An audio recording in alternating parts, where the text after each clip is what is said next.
ఇంత అర్జెంట్ ఎందుకు పెడుతున్నారు సర్పంచ్ ఎన్నికలు? ఏం అవసరం ఉన్నది మీకు? జయలలిత గారు తమిళనాడులో 9 ఏళ్ళు ఆపిన ఎన్నికలు.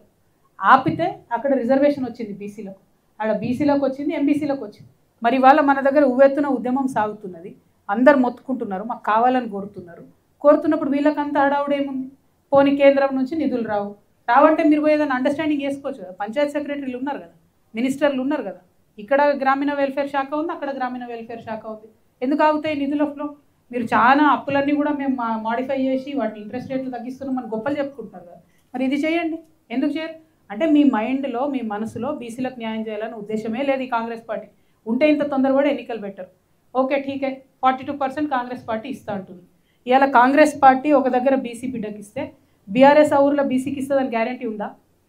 బీజేపీ ఆ ఊర్లో బీసీకి ఇస్తుందని గ్యారంటీ ఉందా?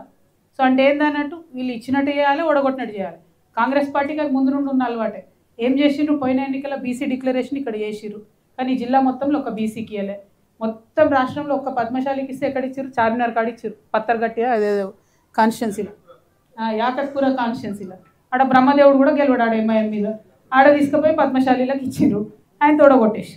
అంటే ప్రాబ్లం ఏంది అని అంటే ఎక్కడైతే ఓడగొట్టాలో అక్కడ ఇచ్చినట్టు చేస్తారు అన్నట్టు, కానీ లాభం రాకుండా చేస్తారు.